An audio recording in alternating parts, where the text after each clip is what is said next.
Bienvenue au Polysécure, épisode spécial Sécure. Je suis avec Frank. Est-ce que tu peux te présenter brièvement? Oui, bonjour Nicolas, ravi de vous revoir. Écoute, comme à chaque année au Sécure, ça a fait la quatrième fois. Quatrième fois que tu me donnes l'occasion de présenter, de me faire on va dire, de me donner des possibilités de présenter out of box un certain nombre de choses. Cette année, ça a été une présentation sur notre identité, notre bien le plus précieux. Je crois que à date depuis la pandémie, même si avant c'était de toute façon toujours été notre bien le plus précieux, quoi qu'on en dise. Mais vu le monde numérique où on est tombé désormais depuis ces 5-10 dernières années, mais surtout depuis ces 2 dernières années avec la pandémie qui a fait évidemment basculer le monde du travail, basculer le monde du social engineering, basculer le monde du social en général à distance. Je pense qu'on doit encore, si ce n'est faire le plus attention possible encore à notre identité qui, pour certaines personnes, et je pense que lors de la présentation, j'ai mis pour tous ceux qui veulent la réécouter, ce que je disais à l'instant, Nicolas, n'hésitez pas à retourner sur la plateforme du Sécure ou sur la plateforme de la semaine numérique. Je crois qu'ils sont encore présents pendant, c'était 3 mois, hein, tu m'as dit. C'est 3 mois après après ça fait que ça va être, là on est au 2e, fait qu'il reste 2 mois. C'est ça, il reste 2 mois pour le faire, donc n'hésitez pas si ça vous intéresse. Honnêtement, je pense que ça avait l'air d'avoir été une présentation qui a intéressé beaucoup de monde. J'ai eu beaucoup de retours positifs et je vous en remercie. Pour tous ceux qui avaient fait ce podcast, je n'ai peut-être pas eu l'occasion de remercier tout le monde pour les beaux commentaires et les retours que j'ai eus, mais en effet, il y a des acquis, des idées de pensée qui sont prises sur pas mal de points. Donc, je pense que j'ai essayé de remettre un petit peu d'équerre les différentes choses lors de la feste. Et je vous rappelle, c'était le sujet d'ailleurs de ma première ou de ma deuxième slide, qui était le bref histoire de l'identité en tant que telle. Ça remonte à plus de 100 000 ans avant nous. C'était comme on dit, la joaillerie. Ensuite, c'était les tatous. Après, ça a été le consensus gouvernemental 209 ans avant Jésus-Christ. Après, c'était le roi Henri V invente évidemment le premier passeport ou le premier papier qui passe en 1414. Donc, ça se fait. Puis après, on fait un saut en 1829, en 1840, où là, on intègre le Personal Identification Number. Ça encore, c'est encore une fois en Europe et en Angleterre. Et puis, c'est surtout William Henry Fox, pour ceux qui connaissent un petit peu les identités, c'est lui qui, en 1840, amène la photographie et dit il faudrait quand même qu'on ait au moins la photo de quelqu'un, parce que n'importe qui pourrait se faire passer pour n'importe quoi. C'était les premiers faussaires d'il y a 200 ans, pour le coup. Puis là, on fait un saut en 36 après, avec l'identity card, évidemment, des US, pour avoir le digital record. On passe évidemment en 2001 avec le Patriot Act, à cause évidemment des 2 tours, pour arriver à la biométrique. D'ailleurs, on en reparlera un petit peu plus tard dans le podcast de ce que je pense de la biométrie, du facial et compagnie. Vous allez voir, il y a de quoi discuter là-dessus. Et puis enfin, évidemment, on arrive à la biométrie digitale, mais 2010. Et puis en 2013, ça y est, ça se démocratise avec les smartphones. Et c'est Apple qui le lance d'ailleurs, et très rapidement, les Android, les Samsung, tous les providers de machines, évidemment, s'amènent avec ces affaires. En même temps, il y a après la partie vocale. On en a un peu parlé lors de ma présentation parce que j'ai pas eu le temps pour tous les aspects supplémentaires au niveau de l'identité, mais il y a l'aspect vocal, il y a l'aspect évidemment, et ce qui est pour moi un des pires, l'aspect facial. Donc dans l'aspect vocal, vous avez Siri, vous avez Cortana, vous avez évidemment Echo au travers d'Amazon, mais tout ça c'est aussi une identité en tant que telle. Je veux dire, vous vous rappelez peut-être pas, mais il y a 3-4 ans,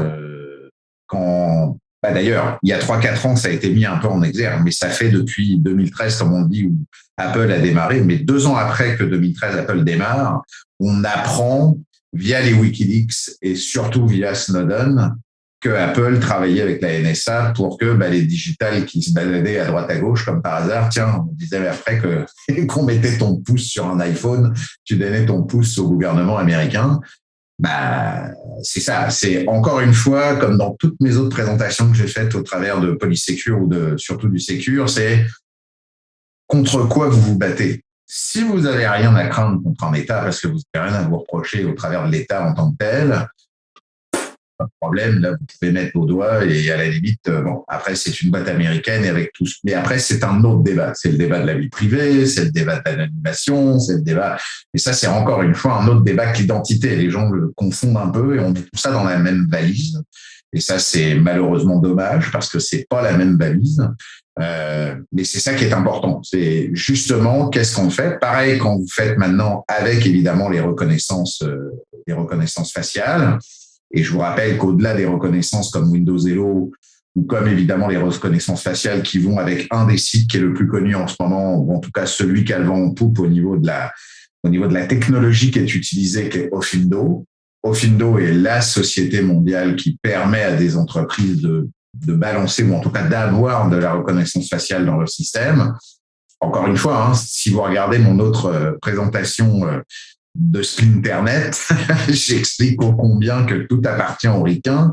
Encore une fois, Ofindo, elle n'est pas japonaise, elle n'est pas allemande, elle n'est pas africaine, elle est encore moins canadienne. Encore une fois, c'est les US qui, évidemment, détiennent l'avancée technologique. Donc, toujours pareil, c'est où on veut laisser ces données le faire.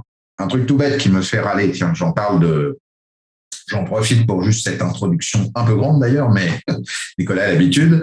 Mais par exemple, on parle de Covid. Il y a eu les problèmes avec le Vaxicode. Il y a eu le problème avec évidemment comment on allait se faire Vaxivérif. Ah bah oui, mais ils vont récupérer les données et compagnie. Et ce qui est marrant, c'est qu'on en a fait tout un tollé pas possible. Et je suis pas là pour dire que c'est ni moins bien, ni ceci, ni cela. Je veux pas ce débat-là. Je veux juste vous préciser un truc où quand on voit que les gens n'ont plus rien à secouer, c'est marrant parce que il y a quelque chose d'autre qui vient de sortir depuis 3 mois maintenant et depuis qu'on a libéré la Covid et de dire ça y est, c'est full pin, tout le monde peut se cracher faire la figure, tout le monde peut avoir la Covid, on s'en tape. Maintenant, ça va être une acceptation sociale que de toute façon, tout le monde peut éventuellement l'attraper et avoir des problèmes. Mais le fait est, c'est que là, ils viennent de pondre au niveau du fédéral ArifCan. ArifCan est une application qui vous oblige, et vous avez intérêt de l'avoir parce qu'il y a une putain de grosse amende sur ArifCan si vous ne l'avez pas, pour rentrer dans le pays. Donc, on vous oblige 3 jours avant ou 2 jours avant de la remplir. Et la première chose qu'on vous demande de mettre à l'intérieur de l'application, c'est votre passeport. Puis là, c'est marrant. J'entends personne qui disait que ça enlevait la liberté, la vie privée, Vaxicode de marde et j'en passe et des meilleurs, pour dire que là, oh ben lui, il passe comme inaperçu, genre parce qu'on a le droit de toute façon de voyager, donc comme ça nous gêne pas, on fera le passeport, mais là, ça fait pas. Je comprends pas. C'est là où, encore une fois, je vous le dis, messieurs et mesdames qui nous écoutez, faites pas que de poids, de mesure. C'est tout le temps qu'il faut le faire, même quand ça a l'air de vous arranger. Bah, criez haut et fort que ça vous arrange pas, parce que moi, je trouve ça aberrant et encore pire de demander le passeport, même si on arrive à une frontière, même si ça va dans l'État fédéral, même si ça va dans le côté où là, c'est une application mobile. Moi, il est gentil, monsieur fédéral, mais je sais pas qui a fait cette application mobile. Enfin, si je sais qui, mais le fait est-ce qu'il a fait les bonnes pratiques? Est-ce qu'on est bien avec les bonnes API, les bonnes autorisations? Est-ce que là, le fait que je le mets dans un téléphone qui est de toute façon chinois ou taïwanien ou je sais pas quoi, qu'est-ce que je peux moi me faire cliquer là-dedans? Je peux pas le chiffrer. Qu'est-ce que je fais avec ça? C'est aussi partie de notre identité en tant que telle. Alors, pour le moment, je vais faire l'abruti, on va voir jusqu'au bout, mais mon épouse ne va pas me laisser de le faire, donc je pense que je ne vais pas avoir le choix, je vais être comme tout le monde, je ne vais pas avoir le choix, soit par social ou familial et par le fait que je n'ai pas le choix non plus de bouger, mais je trouve que, encore une fois, on nous met dans le fait accompli, on nous prend en otage sur quelque chose où, quand on nous disait que ce n'était pas obligatoire, tout le monde se mettait à râler, j'entendais tout le monde sur le truc. Et là, j'ai fait mes recherches et mes petits devoirs aujourd'hui, avant de vous parler aujourd'hui avec Nicolas. Et il n'y a que 2 blogs, il n'y a que 2 articles que j'ai trouvés depuis 2 mois sur ArifCan. Donc, je lance un zéro dead news pour le coup à Polysecure. Au secours! Et dites que c'est pas possible de mettre un purée de passeport dans une application mobile. Je trouve ça complètement aberrant. Donc, C'est tout ça qui fait que notre identité est bien notre bien le plus précieux. Et j'espère que vous pourrez réécouter cette présentation. Je pense qu'elle est intéressante. Oui, absolument. Puis tu as ouvert la porte intéressante avec Arifcan parce que je suis allé en France quelques fois l'an dernier et donc j'ai dû me soumettre à un certain nombre de tests PCR et tout le tralala. Et donc, de m'inscrire dans les plateformes numériques françaises dans lesquelles j'ai, à la limite, j'ai pas la confiance, mais le confort, on va dire. C'est une application qui est développée au Canada, comme Arifcan. Je suis moins du scrupule de façon spontanée. Mais quand j'arrive avec des applications françaises, c'est pas chez moi. Je ne comprends pas. Puis là, ils demandent plein d'informations. Ils sont très curieux. Là, je suis pas dans mon pays. Je suis pas citoyen. J'aime pas. J'ai eu un énorme malaise à donner un certain nombre d'informations, justement pour qu'ils puissent me retourner mon test PCR, qu'ils puissent m'inscrire sur les listes, tout ce que ça prend comme élément. Même rentrer dans ces pays-là maintenant, c'est plus la douane, c'est une espèce de formulaire étrange qu'on doit remplir, qu'on soumet. C'est la même chose. C'est le même élément étrange. Puis là, je me sentais très mal parce que là, je veux trouver un pays étranger qui vient chercher mes informations. Mais pourquoi il veut mes informations? Je te dirais, et je te suis totalement, Nicolas, sur un autre point aussi, c'est que, et c'est ça qui est complètement d'ailleurs aberrant quand on voit les données qui sont demandées, c'est que c'est pas parce que des pays ont des accords entre eux que les citoyens font des accords entre eux. Là, tu prends ton cas, mais le mien est différent. Par exemple, moi, je suis franco-canadien maintenant, puisque je suis d'origine française, mes citoyens, évidemment, canadiens. Je suis franco-canadien. Et pour cette partie-là, comme par hasard, ce qu'on va me demander, des fois, on m'en demande moins qu'on va demander à un immigrant qui n'est pas citoyen français à arriver. Et ce qui est très drôle, c'est que là, je vais vivre peut-être pour d'autres raisons personnelles, le fait de retourner en France cette fois-ci avec mon passeport canadien. Mais là, ils vont me considérer comme Canadien. Sauf que là, normalement, ils vont voir que je suis, évidemment, parce que c'est marqué né en France, où il va me poser la question. Je suis pas sûr. Et c'est là où ça va être drôle, parce que évidemment, on va me demander où je vais. Je vais dans ma famille. On va me demander. Et c'est là encore une fois, au niveau des ID, je mets toujours une différence entre État évidemment crapule ou État fraudeur, hein, c'est-à-dire tous ceux qu'on est en warfare en ce moment et l'État rouge qui est le node, hein, qui est de l'autre côté de l'Atlantique, là, le gros État avec une croix et une serge, j'ai pas dit de nom. Bref, du soleil levant, du soleil couchant, du soleil levant. Je veux dire que par défaut, c'est tous ces États-là qui vont faire que tu te dis, mais c'est quoi l'accord? Combien de temps? La rétention tu sais, on arrive encore une fois à cette boundaries, à cette frontière très maigre, ou en tout cas une frontière très grise entre OK, tu as le droit de me demander mon identité parce que j'arrive à une frontière. Je suis totalement d'accord avec toi. Là, tu es obligé de savoir si c'est vrai, si c'est bon. J'ai mon bon passeport. C'est comme ça que je l'explique d'ailleurs dans la présentation de Secure ce que veut dire passeport, puisque ça date, c'était passer le port en fait, au travers des ports marchands. Mais le fait est, c'est tout ce qu'il y a dans mon papier de passeport et la masse d'informations qu'on doit donner déjà dans notre pays de résidence et donc de citoyenneté pour faire ce papier, du fait que vous êtes en accord vous-même, pourquoi vous me demanderiez à titre, alors là, on va mettre évidemment le dos de la pandémie, de problèmes sanitaires mondiaux, mais on était à la limite où après ça se discute, et puis c'est pas le débat du jour, mais ça se discute entre un État Marshall ou un État éventuellement presque militaire et un État dictatorial avec un État même démocratique à une limite, à un moment donné, de dire, écoutez, vous avez des documents faits.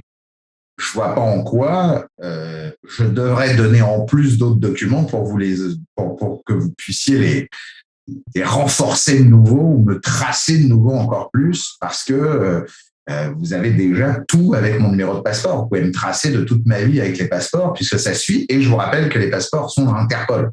Donc, en plus, il y a tout un suivi au travers d'Interpol, qui est à Lyon et en France, même si c'est worldwide, et qui permet justement de gérer tous ces aspects-là. Donc, je trouve qu'il y a encore une fois, c'est un petit peu ce qu'a voulu dire Snowden et Wikileaks et toutes ces affaires il y a depuis maintenant de 8-9 ans désormais, c'est cette surmasse d'informations. On demande pour quelles raisons on veut vraiment et gérer toutes ces données-là. Puis quand ça tombe sur le médical, je trouve que c'est plutôt borderline parce que ça sous-entendrait que demain, pour X raisons, vous êtes éventuellement à risque au travers de votre santé parce que vous êtes diabète 2, je sais pas quoi à côté et autres, mais qu'il y a pandémie, machin. Ah non, t'as pas le droit de rentrer dans le truc. Oui, mais attendez, j'ai mon père qui meurt, ma mère qui meurt, ou je sais pas, je dois aller voir un tel. Ah non, tu rentres pas dans les critères. Puis on l'a vu parce que tu nous as donné tellement d'informations depuis ces 10 dernières années on sait que tu peux pas rentrer. T'es à risque, tu vas nous filer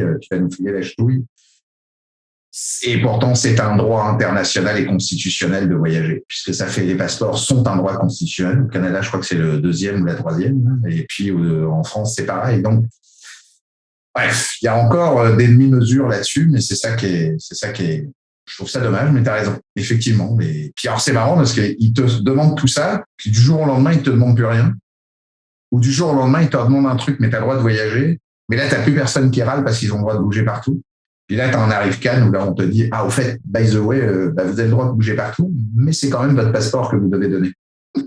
Oui, puis je rajoute, là, je suis allé sur les choses françaises, mais les Français qui arrivent au Québec ou au Canada, eux autres doivent aussi donner des RFCAN dans leurs choses. Je peux comprendre l'étendue de leur malaise de donner leur passeport à un pays étranger. C'est eux autres aussi, c'est quand ils donnent l'information, c'est d'un malaise sans nom. C'est toujours le même problème, c'est la notion de, comme il le disait il n'y a pas si longtemps, encore une fois pour la pandémie, ma liberté s'arrête au bord de la tienne, mais ça va dans les deux sens. Je veux dire, c'est toujours le même débat. Alors, le juste équilibre est compliqué. Je ne vais pas dire qu'il y a on va dire, entre guillemets, une réponse à tout. C'est pas du tout en tout cas, moi, c'est pas du tout ce que je veux faire passer comme message là-dessus. Là. Je veux simplement dire qu'à un moment donné, trop, c'est trop. Parce que sinon, on fait comme un peu la Chine, mais on se planque. Au moins, la Chine, elle se plante pas. On va vous faire du déni social. On va vous mettre des points à la Black Mirror. Vous pourrez pas prendre l'avion si vous avez 3 sur 10 parce que vous êtes un mauvais citoyen avec tout ce que ça fait. Vous avez été en retard à payer des impôts, en retard à traverser une rue. Vous avez eu tel et tel PV. Il faut savoir que la Shenzhen, c'est ça. Tu payes pas tes impôts à temps. T'es mauvais citoyen sur certains points. T'as pas traversé dans les clous. Enfin, avec tout ce qui génère, tout ça te donne un score social. En dessous d'un score social de 4,5, tu es incapable de prendre l'avion. Ton passeport est bloqué. C'est là où on veut aller. C'est ça la technologie.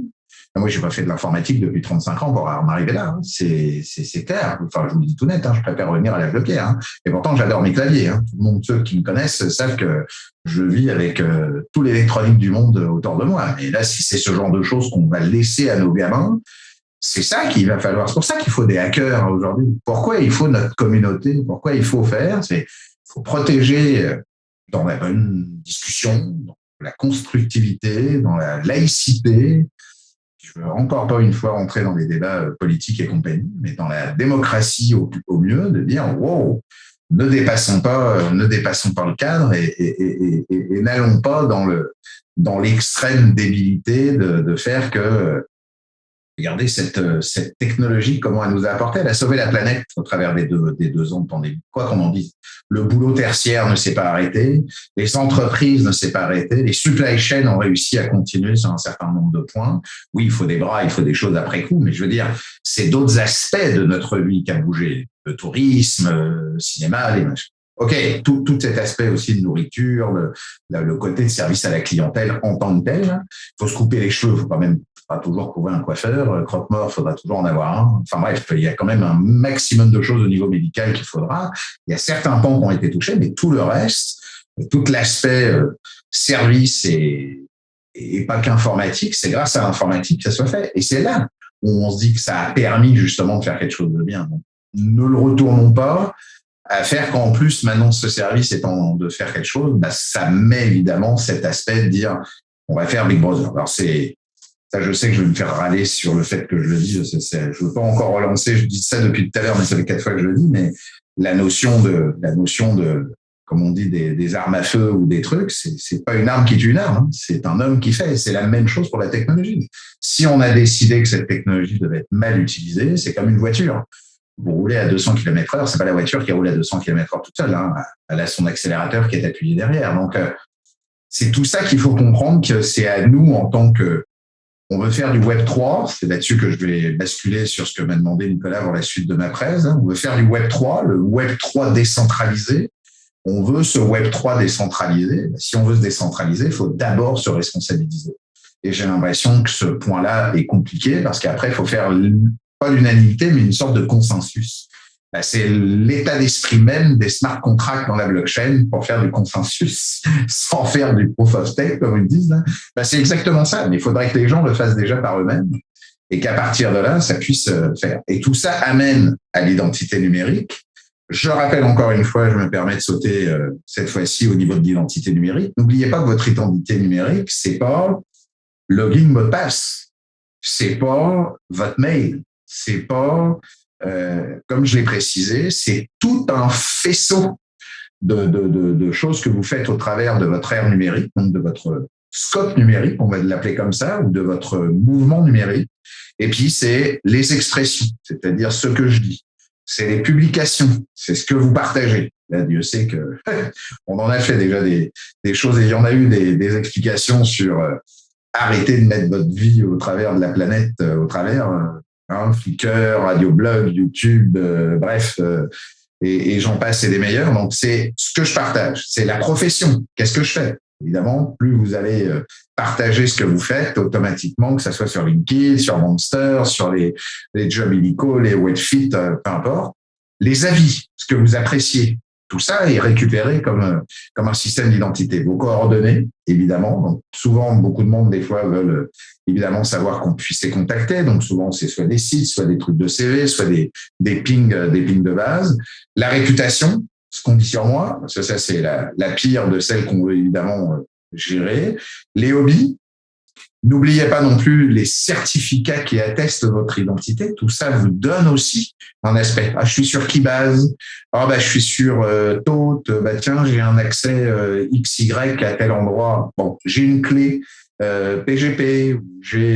Donc, tout ça vous génère aussi le point. La consommation.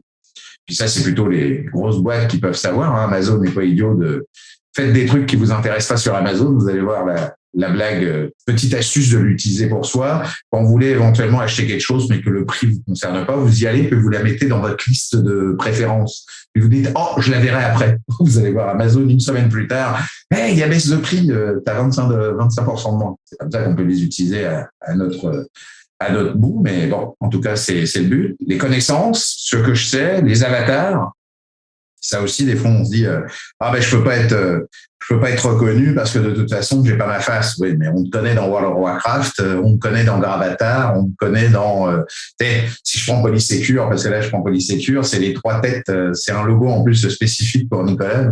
Si on connaît pas ça, on va vite savoir qu'après coup, on peut faire un peu de recherche. Puis évidemment, les audiences, c'est-à-dire qui je connais. Parce que tout ça c'est le mesh de comment fonctionnent évidemment les réseaux sociaux, c'est le mesh de comment fonctionne un tel et un tel. Hein. Vous avez vu déjà LinkedIn qui montre qu'un tel et un tel gagne ça.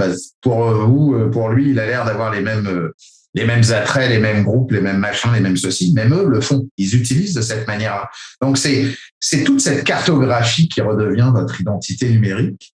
Et tout ceci, si vous le générez pas avec bienséance, mais surtout quand je dis bienséance, c'est comme un père de famille pour dire je fais attention, pas de crash, j'efface mes trucs que j'ai pas besoin. Puis tout ça, ça se corrobore avec d'autres présentations qui sont un petit peu croisées avec tout ce que je dis, c'est-à-dire vos passwords, les two-factors, la notion de pas garder un compte. Si vous n'avez pas été sur un service depuis plus d'1 an, vous savez, c'est comme les déménagements, hein, garder des cartons pendant 6 mois, vous pouvez jeter les cartons, hein, c'est que vous en avez pas besoin. Bon, c'est pareil. Je vois pas pourquoi vous garderiez un service. Alors après, il y a des services, des fois, on les garde parce que c'est soit un achat, parce que c'est un abonnement sur un logiciel et on le paye une fois à l'année. Ça, je suis d'accord. Mais si, admettons que j'ai une bêtise, parce que ici, c'est Kijiji, si vous n'avez pas été chez Kijiji pendant 1 an et demi, Le problème, c'est votre vieux mot de passe, c'est peut-être depuis 1 an et demi sur place, que vous avez telle et telle affaire, que ceci, que cela. Donc, vaut mieux fermer le compte et le réouvrir, et quitte à le réouvrir avec un autre avatar. Des fois, on veut garder éventuellement son background, son truc, si vous faisiez énormément de choses. Tout ça, c'est dans des contextes. Mais ce que je rappelle comme contexte, c'est que quand vous ne l'utilisez pas, dégagez-le. Ça vous évite évidemment de faire. Je tiens à préciser en même temps un point important, c'est que Experian, qui est la 3e structure au Canada qui fait les tests, des comment on appelle ça, des codes de crédit. Le terme m'avait échappé, des codes de crédit au Canada, donc avec Equifax et avec TransUnion. Vous en avez 3, hein, les plus connus, c'est ceux-là. Experian sort en 20, donc on ne peut pas dire de bêtises, fin 2020, début 21, qu'en année 2019 et 2020, les fraudes reportées à Experian en identité, hein, l'ID fraude. Donc attention, en plus quand je parle de l'ID fraude, encore une fois, ça a un impact sur la vie réelle. Hein. On vous génère un faux de votre feuille de paye, on peut aller sur le dark web et récupérer malheureusement ce qui aurait pu être piqué je ne sais où, à quel endroit.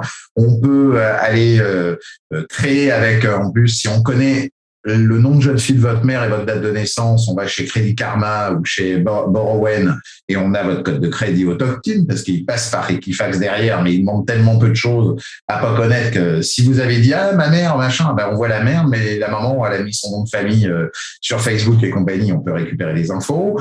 Pas très compliqué non plus en disant joyeux anniversaire, on tape le joyeux anniversaire dans les trucs, on voit la date du jour. Donc, c'est pas très compliqué non plus en social engineering pour récupérer toutes ces infos-là. Donc, 33% de fraude de plus en seulement le premier mois de l'année 2020. On n'était pas encore en pandémie à ce moment-là, puisque la pandémie, rappelez-vous, a démarré le 13 mars, si mes souvenirs sont bons, en tout cas au Québec. Je veux dire, par défaut, c'était aux alentours du mois de mars 2020. Et ça, le coût puis là, c'était surtout sur les UK et le US, le coût perdu pendant cette année, pendant ce mois-ci, c'était 140 millions de dollars. Donc, c'est vraiment, puis là, je l'ai dit lors de ma présentation et je vous le redis pour le podcast, là, j'ai eu, moi, le retour, j'ai la chance, j'aime bien quand ils m'écoutent, mes amis, ils me disent, t'es gonflé de nous dire ça. Et j'ai quand même eu la chance d'avoir 4 de mes amis assez proches, enfin, au moins 3 d'entre eux, l'autre je connaissais au niveau professionnel, mais il a quand même voulu partager avec moi son expérience. J'ai eu donc 4 personnes que je connais d'assez proches et depuis très longtemps et qui m'ont expliqué comment tout ça est arrivé. Et ces gens-là, donc certains sont même vraiment des bons en technique, alors pas spécialement dans la sécurité, mais des développeurs, des DevOps, des TI, des architectes et compagnie, donc loin d'être des idiots dans le monde de l'électronique. Ils se sont pas fait avoir par des erreurs à eux. Ils se sont fait parce que il y a eu des leaks. Donc, je vais pas rappeler le plus gros leak au Québec, malheureusement, d'une boîte verte, ou d'un autre sigle qui nous prend nos impôts et qui est au bout de 5 fois à Québec City. Là aussi, il y a eu des leaks aussi. Donc, bref. Quand on prend tout ça, plus LinkedIn, plus le dark web, plus tous les leaks qui sont, regardez à Bitcoin, vous verrez évidemment tous les leaks qui donnent la liste des leaks qui peut avoir. C'est complètement fou de s'apercevoir que ces gens-là, ça ne s'arrête pas qu'aux mails et mots de passe. Ils ont un certain nombre d'informations où c'était les adresses, où c'était éventuellement des hints. Donc, les hints de vos mots de passe, c'est encore pire, parce que ça sous-entend, si vous mettez Paris, on pense qu'éventuellement, soit vous y avez été, ou soit vous venez de Paris ou de la France, ou si vous mettez des choses au travers de certains pays. Donc, comme je dis souvent, c'est comme le mot de passe, mettez des choses que le gars ne peut pas éventuellement. Si vous êtes québécois d'origine, mettez rien du Canada et du Québec, mettez des choses d'Allemagne, ou mettez des choses, je sais pas moi, du Japon, ou mettez des choses. Je veux dire, n'arrangez pas non plus le gars pour qu'il puisse trouver quelque chose de facile à vous identifier, sachant qu'il va avoir évidemment la main libre pour le faire. Donc, tout ça pour dire que évidemment, ces amis ont eu vraiment une grosse, on va dire, il y a eu un gros impact sur leur truc, parce que moi, un de mes potes un des quatre a vraiment été sollicité. C'est-à-dire que il y a eu carrément un permis de conduire américain qui a été créé à son nom. Il y a eu carrément une demande via ce permis américain, ça a passé la frontière. Alors, je ne sais pas si c'est avec ce permis, mais ça a passé la frontière canadienne pour aller arriver à Winnipeg. Et là, ils voulaient ouvrir. Donc, il s'est fait avoir par en fait un compte de provider de téléphone parce qu'ils étaient en train de prendre un crédit pour acheter un appartement. Et il était en train, d'ailleurs, c'est le concessionnaire de Lexus qui l'a appelé en disant au fait, bon, je voulais vous dire, on a récupéré votre téléphone par je ne sais pas quel biais, parce que ça, il a encore des doutes de savoir comment la boîte a fait. Il pense que normalement, il y avait quand même quelqu'un qui s'y connaissait, qui a quand même récupéré, je ne sais pas quel moyen, le bon numéro de téléphone cette fois-ci. Et par ce biais-là de fraude, ça a été revenu par lui en disant, je pense que vous achetez pas de voiture, vous voulez pas. C'est comme ça que tout ça a démêlé. Ça a démarré par la voiture, puis après il a démêlé le fil complet. Mais c'est passé par les Crédit Karma que je vous dis, les Borrowell. Les gars s'étaient fait installer une carte, les fameuses cartes Coro, là, les cartes Neo Financial, qui sont des nouvelles technologies pour avoir des cartes prépayées ou des cartes évidemment avec des cartes de crédit où ils vous filent dès le départ $3 000.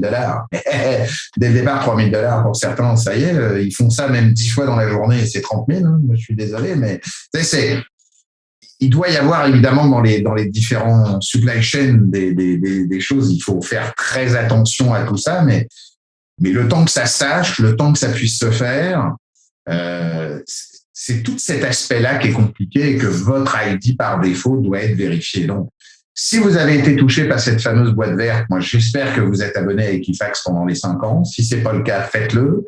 Si vous n'aimez pas Equifax, allez dans TransUnion, peu importe. J'ai pas de préférence pour les deux, mais allez quand même vous abonner, ça coûte 100 piastres, mais 100 piastres par an. Ça vous permet de vraiment, vraiment, vraiment vérifier tout ce qui se passe, les demandes de crédit qui impactent votre cote. Moi, je l'ai acheté dès le départ. On me l'a offert parce que moi aussi, j'étais à cette boîte verte et que on m'a réoffert pour jusqu'en 2026. Mais je suis quand même inscrit à l'autre parce qu'il y a des fois des choses qui se passent à l'une et qui se passent pas à l'autre. Ça me permet d'avoir en plus une assurance aussi en même temps au niveau de mon identité. J'ai une assurance pour tout refaire. Au niveau des papiers, vous savez que ça coûte très cher, ou en tout cas, ça met beaucoup de temps. Puis en plus, vous avez la protection qui va avec au travers de l'assurance. Peu importe après si on l'aime ou on l'aime pas. Normalement, on est assuré, c'est principal. Ils vont jusqu'à, je crois, $25 000 aussi pour les pertes qu'éventuellement vous pourriez pas prouver pour certaines choses qui permettraient justement d'être gérées. Donc, je trouve que ça, c'est aussi quand même super cool et efficace. Donc, moi, vraiment, à aujourd'hui, il faut prendre à cœur, et c'est le moment de le dire, son identité dans un état d'esprit où, comme je le dis, notre bien le plus précieux, c'est Fort Knox. Je veux dire, il n'y a pas le choix qu'à date d'aujourd'hui, c'est la chose qui, normalement, puis ça, c'est un truc complètement malade sur cet aspect, c'est que il faut impérativement être sûr et certain qu'il y aura des impacts sur votre vie privée, il y aura peut-être des impacts sur vos finances, puis ça, c'est sans commune mesure de toute façon, en sachant qu'on peut aussi, grâce à ça, aller dans, je sais pas moi, un compte X ou Y. Hein. Je vous rappelle que votre identité va aussi avec votre protection de vos codes. Hein. On rappellera jamais assez, hein, des mots de passe très longs, du two factor, des gestions à là où il faut évidemment gérer. Puis maintenant, pour passer dans l'autre étape, parce que j'avais promis à Nicolas de passer aussi sur les choses que j'avais pas eu le temps de discuter lors de la présentation. Il y a aussi comment je vais dire, des compagnies. Alors souvent, c'est malheureusement encore une fois des compagnies américaines comme Identity Force, ID Watchdog, LifeLock, Identity Guard, Aura. C'est des boîtes qui vous permettent en fait de protéger votre identité au-delà un peu comme un password manager, mais pour votre identité. J'en ai testé aucune à date. On m'a précisé que Watchdog ID était quand même celle qui était vraiment celle qui était, on va dire, celle qui se démarquait. Aura aussi, d'ailleurs, c'est une des nouvelles qui est sortie il n'y a pas si longtemps. Après, si on aime Symantec, il y a LiveLock, mais après, bon. Après, c'est juste un choix en termes de prix et en termes de points, mais le first en ranking, c'est quand même Aura qui sort en premier. Et là, moi, ce qui est évidemment important à à comprendre et à faire, c'est que automatiquement, faites attention aux layers supplémentaires qu'on vous demande. Parce que là, on a expliqué de toute votre cartographie d'identité, mais ça, c'est ce qui était acquis depuis déjà des mois et des années. Maintenant, qu'est-ce qu'on vous met? On vous met, comme je vous l'ai dit, la biométrie. On vous met, comme je vous l'ai précisé, votre vocal. Donc, au travers du vocal, on a toute la partie vocale de Echo, Siri et compagnie. Ça veut dire votre téléphone, quand il vous dit « Ah mais je voudrais que tu apprennes pour que… » Ah oui, ça sous-entend que vous imaginez que Siri pourrait très bien vous identifier d'une certaine manière si la personne savait vous imiter en même temps ou enregistre dans un… Là, j'ai rien inventé. Hein, on enregistre dans un petit player ou même dans le téléphone. On prend toute une phrase et puis ça, vous avez dû tous voir les films. Hein, on découpe les phrases comme on veut puis on la remet. Un des dernières Missions Impossibles, il fait ça pour aller capturer le premier ministre anglais dans The Rogue. Je crois que c'est Rogue. C'est le titre, c'est Rogue Foundation là, où ils essayent de prendre les gars. Puis il faut la biométrie de son œil, il faut l'empreinte et il faut la truc digital. La truc digital, il lui fait lire tout un truc et il le découpe. Donc méfiez-vous aussi que vos empreintes digitales. Encore une fois, les empreintes digitales sont sauvegardées où? Vous croyez qu'ils sont sur votre téléphone? Vous croyez qu'il est sur votre téléphone ou qu'il est sur votre compte Apple ID, qui lui-même, comme le compte Google ID, va l'enregistrer et il se trouve où? Il se trouve sur les serveurs américains. Encore une fois, ça se trouve avec le fait est que on ne pourra pas me faire croire, même si j'ai pas envie de me défendre contre l'État, que la NSA ne peut pas dire demain « Salut, bon ». D'après ce que j'ai compris à une époque, normalement, Apple, il y a eu toute une histoire là-dessus. Vous pouvez faire des recherches sur Google. Vous tapez le mot FBI, c'est FBI, et le nom du truc, c'est Borderless, je vais retrouver le terme, mais vous tapez FBI, Apple, Digital Fingers, et vous allez trouver que Apple n'a jamais voulu, en fait, donner l'empreinte ou l'accès au téléphone qui était demandé avec l'empreinte digitale qui a été voulue. Là. Donc, bon, on peut éventuellement dire est-ce que c'était de l'esbrouf marketing? Est-ce que c'était prévu avant pour en fait dire ah, regardez, on protège celui-là, mais on en donne 800 derrière. Hein, ça, je peux plus aller voir les décrypteurs, aller voir des gens beaucoup plus forts que moi. Là, je peux pas vous dire plus. Vous savez, c'est un peu comme ils disent on a trouvé 300 kilos de cocaïne, mais il y a 3 tonnes qui est passé dans le bateau d'à côté. Bon. Bref, on le sait tout ça. Malheureusement, on a tellement de mal à faire confiance maintenant à tout qu'on estime qu'il y a des complots partout, mais je ne veux pas rentrer là-dedans. Ce que je veux juste vous dire, c'est que par défaut, faites attention. Si effectivement, vous avez déjà mis votre digital, est-ce que ça vaut le coup de mettre votre facial, par exemple? Au niveau de la face, à aujourd'hui, comme je le disais à Nicolas en off, c'est Onfido qui est une des sociétés les plus en vogue pour faire de l'API sur du hashing de visage. Puis d'ailleurs, ils vous demandent en plus de faire la photographie de votre carte d'identité ou de votre permis. Puis comme vous avez pris votre visage en selfie, ils vont matcher les deux au niveau du hash pour savoir que celui qui tient le téléphone actuellement et qui le fait, ça marche bien. La SAC, d'ailleurs, à Québec, utilise cette technologie. Il y a d'autres sociétés, même au niveau d'assurance, qui utilisent aussi cette techno. Puis pour pas même vous mentir, si vous êtes un peu crypto-actif et crypto-monnaie, vous avez Xengo, qui est un des wallets qui est en vogue maintenant, qui est un hot wallet, donc pas un cold wallet, hein, c'est un hot wallet sur la partie évidemment du téléphone, donc un wallet software, mais hot, parce qu'en fait, votre clé privée, normalement, est dans le téléphone, mais pourrait être dans la partie, évidemment, du serveur. Mais non. Donc, on pourrait l'appeler wallet software, wallet cell software cold, donc froid, parce qu'ils sont malins. C'est les seuls à faire ça. C'est qu'au moment où vous créez votre wallet et vous mettez votre mot de passe, vous savez que vous avez un site en passe-phrase de 12 ou 24 mots, là, les fameux sites que vous devez mettre au marteau burin. J'aime bien, on revient en mode des Grecs au marteau burin pour faire qu'on doit l'enterrer dans le terrain, on voit que ça se perd et compagnie. J'aime bien, on est dans le monde de l'électronique, on repart quand même au papier ou en tout cas au marteau burin pour le faire. Ça, c'est très, très drôle pour parler des crypto-actifs. Mais le fait est, c'est que eux, la passphrase, c'est le hash de votre visage que vous allez prendre en selfie. Ils vous demandent pas un truc ID pour savoir. Ils vous demandent juste de vous prendre en photo, en selfie. Ils font un hash de votre visage et ce hash-là devient votre clé privée donc votre SID, votre clé privée du point. Et alors, j'ai regardé avec mon proxy que j'ai avec Zap et puis mon Piolit pour voir si éventuellement ils n'avaient pas fait. Mais effectivement, ça n'a pas l'air, en tout cas. Là, j'ai rien vu, mais effectivement, après, ils vous demandent un accès à soit un Dropbox ou à Google ou autre. Puis là, vous connaissez les droits des OpenID, qui a le droit juste d'aller à l'endroit que tu partages, à tel endroit de ton G-Drive. Et ils vont aller protéger ce fichier-là. Donc, il reste dans le téléphone et ils vont aller mettre ce fichier-là directement dans votre G-Drive.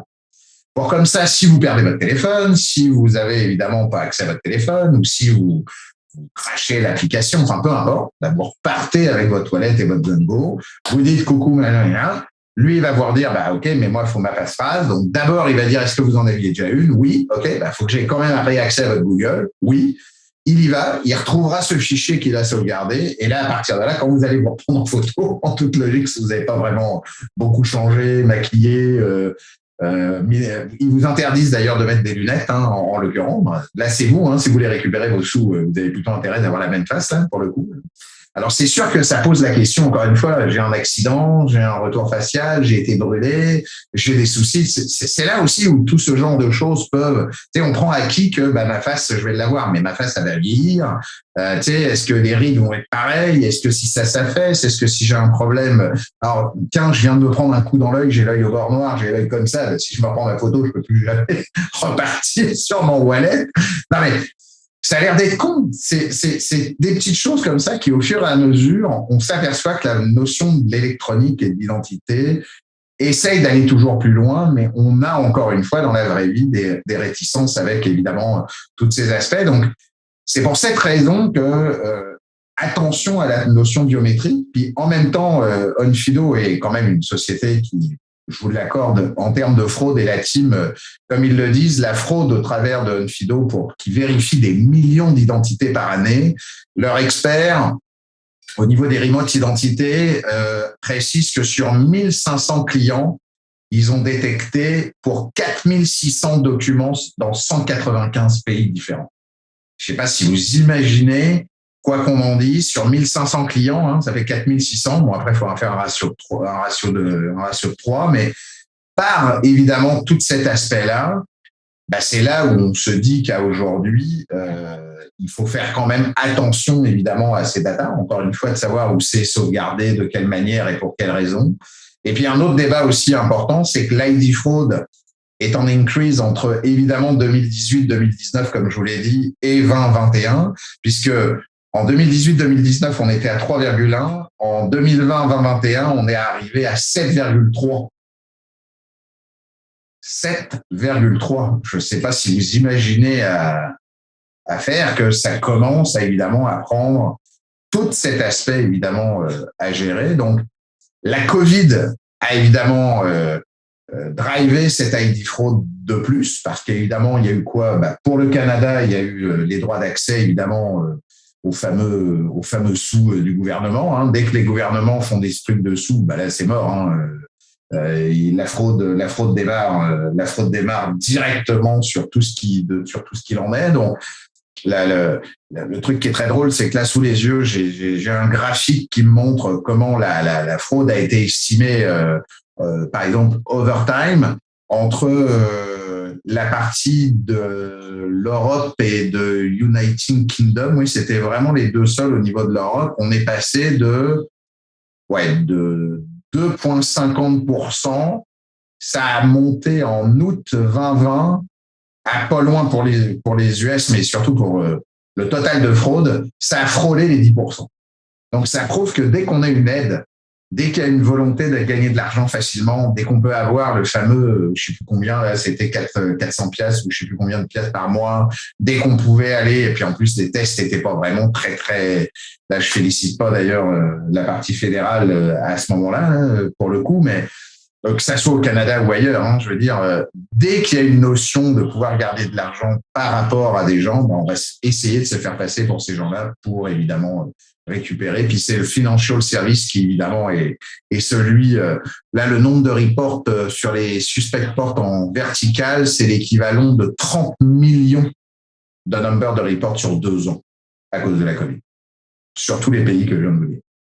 Donc, C'est pour ça que la notion fraude en tant que telle, fraude de sophistication, comme ils disent. Alors évidemment, tous les trucs sophistiqués sont très courts. Hein. C'est la règle de l'informatique et la règle de la sécurité. Le 80 couvre les 100%. Il n'y a que le 20% qu'on dit, bon, bah, c'est pas que c'est pas grave. Mais comme on sait qu'on peut pas être à 100%, il y a un moment donné, à cause de la pénurie de main-d'œuvre, à cause des projets, à cause de tout ce que vous pouvez vivre aussi dans votre vie au quotidien, automatiquement, on peut pas tout faire. Mais les easy et les medium, le easy, c'est énorme. C'est l'équivalent de 70% dans l'année 2020 et 78% dans l'année 2021. Comme si qu'il y avait une telle ras-le-bol de vérifier ou de pas avoir fait attention, d'être resté chez soi, de gérer un certain nombre de choses. Bah, ça a augmenté évidemment les tests ou la notion qu'on a évidemment pas à faire. Puis surtout pour le healthcare et pour tout ce qui doit être là. Mais bon. Donc un dernier débat au niveau des techniques. Puis ça c'est important, c'est les National ID Cards. Il faut faire très très attention que selon évidemment les pays, par exemple aux États-Unis, je le dis d'ailleurs dans la présentation au Sécure, aux États-Unis, de changer de nom, c'est un droit constitutionnel.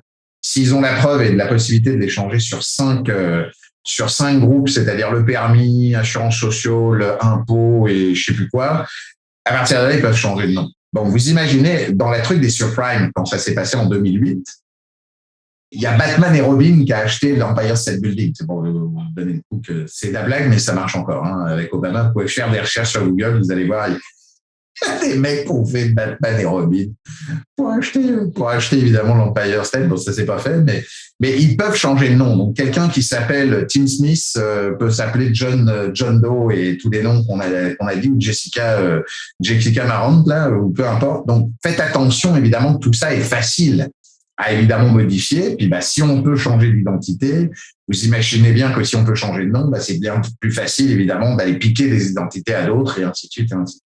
Donc ça c'est évidemment un des points complètement délire. Le pire des délires pour moi à date depuis ces 2 dernières années, on parle des fameuses CRFF. Alors j'arrive jamais à dire un d'acronyme avec mon dyslexique, c'est le Cross Resource Forgery là, qu'on utilise dans le web pour le pentest, là, quand vous voulez forger éventuellement des tokens, forger des cookies, forger des points. Ça marche dans la vraie vie, mais de la même manière pour l'identité. C'est de forger des faux documents. Alors, ok, on connaît tous le côté faux document, on veut faire des passeports, on sait bien que les papiers de passeport, c'est Fort Knox, ça sera jamais dit où est l'usine. Les gars qui bossent là-dedans sont jamais évidemment pris, c'est presque pire qu'un banquier aujourd'hui, comme les papiers de $100. Hein. Vous vous rappelez que au Canada, maintenant, le papier de $100 il existe, ou c'est aux États-Unis, il existe qu'un seul papier qui peut pas être fait, mais bon, bref, c'est toutes ces histoires de papier, parce que tant que vous n'avez pas le papier, c'est difficile évidemment de copier, mais de forger un document, si je parle par exemple Nicolas Loïc, je le sais, il est à son compte, je connais un peu de trucs, je vois ce qu'il fait comme boulot, c'est facile de reconnaître ses clients, je vois ce qu'il en est, je commence à fouiller un petit peu sa vie sur les réseaux sociaux, il a une petite femme, il y a des familles, je vais aller voir la fille, il y a grand-mère, grand-père, on commence à avoir évidemment une vue complète. Et là, je donne pas des idées pour faire, hein. Surtout, ne touchez pas mon copain Nicolas, hein. Non, je connais pas les gars, hein. Et à partir de ce moment-là, on peut forger des documents qui sont faux, mais on peut tellement les forger facilement avec un logiciel de paye qui vous génère évidemment le logiciel de la boîte, qui vous génère finalement que si vous allez dans le dark web et que vous arrivez, Nicolas, tu me feras un signe de tête, mais je pense que tu étais aussi dans la fameuse société verte que je parlais tout à l'heure. Donc, je suppose que tu fais partie aussi du leak qui fait partie. Donc, ça sous-entend que si vous faites une recherche et que vous avez ciblé quelqu'un, vous pouvez trouver ce leak-là. Donc, il y aura beaucoup d'informations en plus. Ce qui fait que ces informations-là en plus, voire même le NAS, qui serait évidemment le Saint Graal, là, évidemment, vous pouvez vous forger autre chose. Vous allez sur Borrowell ou Crédit Pharma, puisque, évidemment, je le dirai pas, mais je sais quand il est né et je connais pas par contre le nom de sa mère, mais je pourrais aller le trouver. C'est facile de gérer la cote de crédit. À partir de là, vous avez tous les moyens pour forger les documents et qu'il se fasse. C'est évidemment, comme on vient de le dire, à vous de savoir comment vous protéger au travers de je fais attention d'être abonné, je fais attention d'avoir évidemment donc Experian, TransUnion, Equifax. Je sais que vous aimez pas spécialement ces boîtes, moi non plus, mais il n'y a pas le choix, c'est les règles du jeu de cette manière. D'avoir une assurance adéquate pour les papiers, d'avoir une assurance adéquate au niveau de votre banque. Moi, j'ai une banque qui est l'autre banque verte du Canada, mais qui n'est pas la même du Québec, qui est très très bien protégée évidemment dans ce domaine, qui est incroyablement, d'ailleurs, j'en ai pas si longtemps que ça en fait la preuve parce que j'ai modifié des choses dans mon compte, j'ai voulu payer à distance mon compte méga, tiens, mon compte méga, oui j'ai un compte méga, je sais, je suis un mauvais garçon, mais j'ai un compte méga CZ, fallait que je paye l'abonnement, j'ai dû passer par ma carte pro. Tout de suite, j'ai eu un SMS. Non, votre carte est bloquée. C'est bien vous qui faites le truc. Yes or no. Il y a pas de. Je vous rappelle, on est smishing, puisque c'est le nouveau buzzword. Maintenant, on n'est plus fiché, on est smishé. Les smishing, maintenant, on appelle ça le smishing. C'est encore un autre buzzword que j'annonce dans le Polysécure. Maintenant, si vous voulez être à la mode, c'est smishing. Donc, je me suis fait smicher pour dire est-ce que je vais link. Non, c'est vraiment la banque qui expliquait que si je mettais ouais, et si je mets yes, automatiquement, elle acceptera et elle acceptera à chaque fois le paiement, évidemment, au travers de cette donnée. Donc, il y a des moyens de se défendre et de cumuler les choses. Je dis bien que c'est évidemment toujours de la... Si vous écoutiez ma femme, évidemment, je suis un vrai nakmar pour elle. Je suis un cauchemar ambulant et assure de pattes. Autant pour ma famille que pour moi, mais il n'y a pas le choix. Parce qu'à aujourd'hui, la moindre chose sur votre password manager, la moindre chose sur votre téléphone, la moindre chose sur le swap jacking, que j'ai parlé d'ailleurs lors de la présentation du Secure, sur le fait que contactez votre provider et qu'on soit sûr qu'on ne peut pas vous retransformer votre carte SIM et qu'on est obligé, que vous devez obliger de donner le mot de passe au-delà des informations de sécurité que vous devez normalement donner, qui, je vous rappelle encore une fois, pour certains providers, c'est plutôt vite fait. Donc là, vous devez imposer. Chaque des providers propose ce genre de choses, ou des fois, il y en a même un qui l'a proposé, mais en payant. Prenez-le si vous voulez pas partir. Je crois que c'est Fido, d'ailleurs, le truc avec les petits chiens, qui est une sous-marque de je sais plus qui, mais Fido, lui, voulait le truc pour la protection du carte SIM, c'est $10 ou $8 par mois. Prenez-la. Si vous pouvez pas sortir, vous voulez pas partir de chez Fido, prenez-la. C'est vraiment tous ces aspects-là qu'il faut vraiment prendre en compte parce que tout ça peut vous emmener dans des trucs où je veux vous dire que si mes amis qui m'ont expliqué leur fraude et n'avaient pas fait, parce qu'attention, oui, je termine un point très important, c'est que ces gens-là, pour la fraude qui a été mise en place, c'est que la vraie vie revient sur votre face en vrai, là. On part plus dans une notion numérique. Vous devez porter plainte. Si vous ne portez pas plainte à la police et que vous n'avez pas votre numéro de porte-plainte à la police, rien ne bouge. Vous pouvez appeler votre banque et compagnie, vous redemander le numéro de la police pour que vous puissiez éventuellement faire. Vous devez montrer patte blanche au travers donc, faites appel surtout aux services antifraude des banques sur lesquels vous êtes accès. Moi, à date, sur les 4 amis que je viens de vous dire, ils avaient pour 3 banques différentes et le 4e avait la même banque qu'un autre.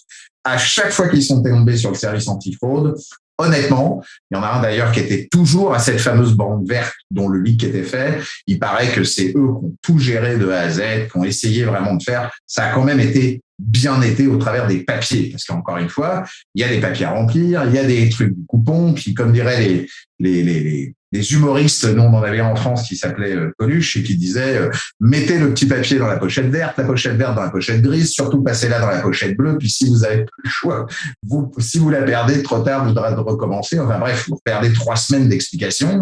C'était complètement aberrant. Donc si vous n'êtes pas aidé derrière à évidemment faire toutes les démarches, parce que vous devez aussi faire des démarches du côté site bancaire, et puis si on vous appliquait comme mon autre pote, le côté de votre usurpation d'identité pour avoir fait en plus comment on appelle ça, un permis, là, il faut en plus aller à la SAC pour dire c'est pas mon permis. Puis là, le permis, là, ils avaient récupéré le numéro parce que les gars, comme je vous l'ai expliqué tout à l'heure, ils voulaient s'acheter une voiture, donc ils avaient été obligés de donner le numéro de permis. Donc comme ça, là, ils ont pu éliminer, mais c'était pas la SAC puisque c'était pas dans la même province. Donc fallait que les provinces se discutent entre elles. Donc là aussi, il fallait faire des papiers de discussion de province. Parce que je viens de l'apprendre en même temps, je l'ai appris en même temps que j'ai fait la préparation du document et de la présentation, c'est qu'en fait, il y a des choses qui se passent au travers interfichiers, comme un peu les fichiers Ivoire et compagnie, qui sont comme pour les assurances, qui sont évidemment des interfichiers de permis.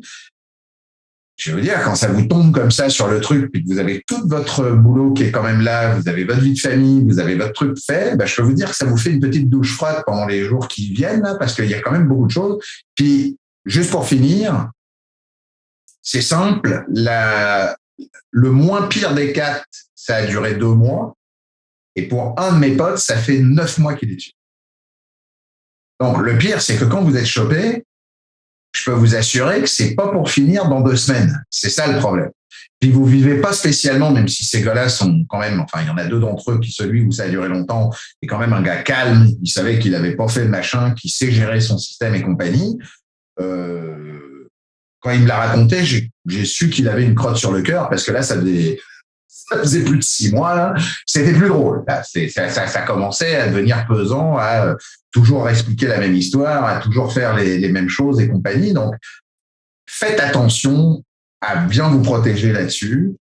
Et puis, pour finir en beauté, parce qu'il me reste encore 3-4 minutes, je vais lancer une petite bombe. Comme ça, quand j'ai une petite bombe, c'est que ça mettra peut-être éventuellement une émission à Polysécure en plus. Si Nicolas, flodez-le si ça vous plaît pas ou si quelqu'un veut le faire. Mais étant aussi dans le monde de du crypto actif depuis longtemps, pas spécialement actif de mon côté, mais j'ai toujours été depuis, écoutez, je regardais encore avec un de mes amis qui s'appelle Sorokin, qui a fait un des premiers bouquins sur le Bitcoin en 2013. Donc, vous imaginez, si j'avais su et que j'étais pas si idiot que ça, parce que là, pour le coup, vous avez le droit de me traiter d'idiot, si j'avais su que j'avais miné des Bitcoins et que je les aurais gardés, putain, à aujourd'hui, ce serait vachement cool, pour le coup.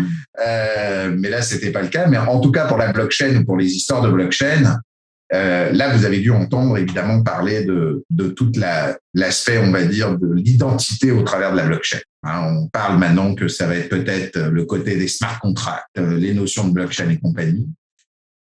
Moi, pour ma part, et ça n'engage que moi, hein, pour le coup, je veux même pas mettre Nicolas à faire le pauvre vieux, hein, ni le reste là-dessus, mais la blockchain fail dès le départ avec l'identité.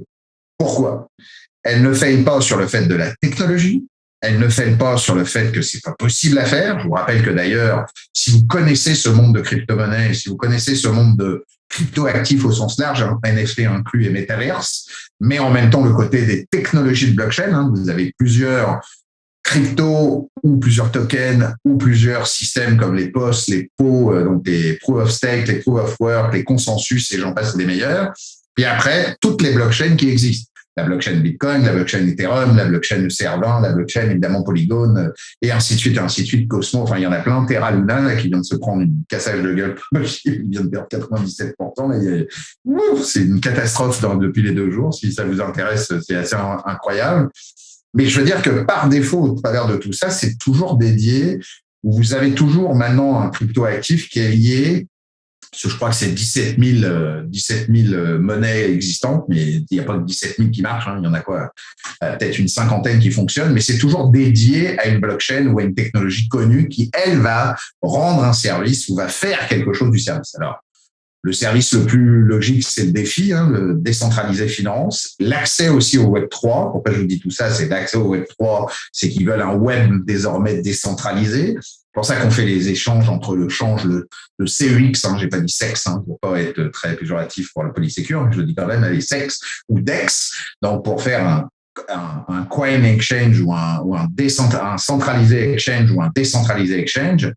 Mais tout ce que je veux dire, c'est que tout ça, c'est normal pour faire une technologie, pour gérer éventuellement un ledger qui nécessite soit de la crypto-monnaie, soit du NFT pour dire j'achète des biens numériques, je veux le prouver, ou soit je veux basculer je ne sais quel truc avec du fiat monnaie ou avec peu importe un contrat de banque ou un contrat d'assurance, je peux le comprendre. Parce que là, il y a un acte commercial dans ça. Pour l'identité, mon droit à l'oubli dans la blockchain, il est où? Puisque essence même dans la blockchain, c'est verrouillé à vie, on peut plus t'oublier. Puisque c'est le but du jeu d'avoir accès au layer depuis, d'ailleurs, Bitcoin, si vous allez sur blockchain.io, vous avez accès aux fameux anciens tokens et compagnie depuis les années 2008, 2009, hein, le premier fois où il a fait, octobre 2008, donc je crois que c'est janvier 2009. Et on voit les anciens wallets, parce qu'il y a aussi le Lightning, là, le nouveau network qui passe au-dessus. Il y a un certain nombre de choses qui ont évolué depuis 10 ans, évidemment. Mais à aujourd'hui, il n'y a rien. Même le truc de Nakamoto, qu'on ne sait pas qui c'est, ou que tout le monde pense savoir qui de son côté, peu importe, mais on peut le voir depuis ces 12 dernières années. Donc moi, mon identité, si on me dit que demain, un gouvernement traite un ledger ou traite une blockchain en identité, ou voire même une technologie comme à la Facebook, j'ai quoi, moi, comme recours pour me dire, dites, le monsieur, il est décédé, ou dites, moi, je veux plus être là, ou moi, je veux killer mon compte, le suppression de compte, le fameux suppression compte, Ça n'existe pas. Donc, suppression compte pour une identité, parce que la technologie en sécurité vaut le coup, je vais me mettre, mais j'oublie le principe fondamental qui est, mais si j'ai pas envie d'y aller. Mais que là, en plus, au niveau du gouvernement, de certains gouvernements, on va pas nous laisser le choix. Moi, si on me laisse le choix, parce que c'est une boîte privée, je suis pas sur Facebook. OK, je suis pas sur Facebook, c'est mon choix. Facebook veut partir en blockchain ou son métaverse, je m'en tape, je veux pas y aller. C'est pas un problème. J'ai un choix logique, j'ai ma fameuse droit à la liberté ou mon libre arbitre de gérer. Mais quand ça commence à devenir une entité numérique pour être une entité d'État, ah là, ça commence à devenir compliqué. Parce que si vous n'êtes pas oublié, n'oubliez pas ce qu'on vient de vous dire tout à l'heure avec Shenzhen, les Chinois et compagnie. Il est où l'identité sociale avec tout le jour où on va vous dire tiens, on va rajouter des petits métadatas qu'on a envie là.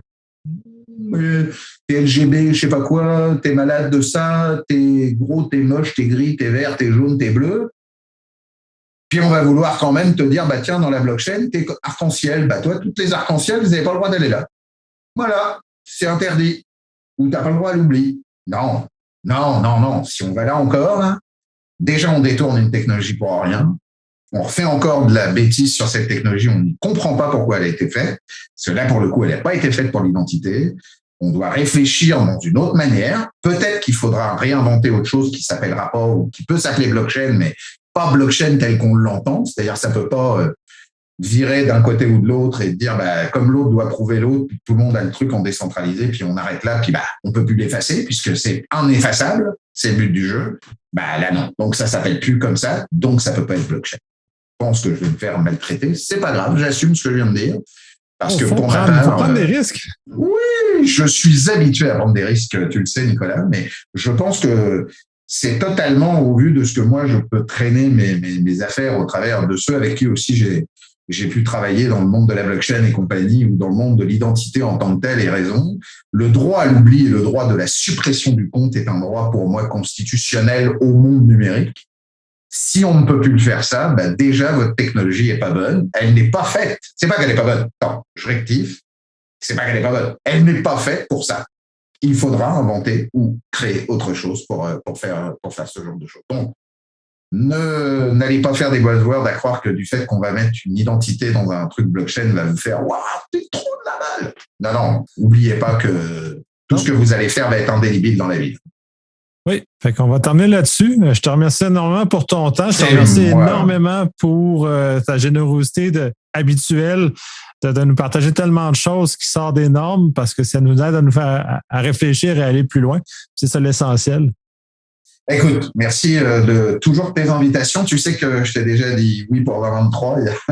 Donc, oui, on se reverra dans le Secure 2023. Et puis, bah, comme à tous, n'hésitez pas à renvoyer des infos à Nicolas si vous voulez qu'on débatte de choses ou qu'on reparle d'autres points. On se revoit sur d'autres affaires au travers de Polysecure. Mais pour cette presse d'identité ou pour la présentation, n'hésitez surtout pas. Je suis présent et Nicolas sait me joindre. Voilà. Et merci de m'avoir enduré et de m'écouter encore une fois. Je vous souhaite une belle fin de journée à tous.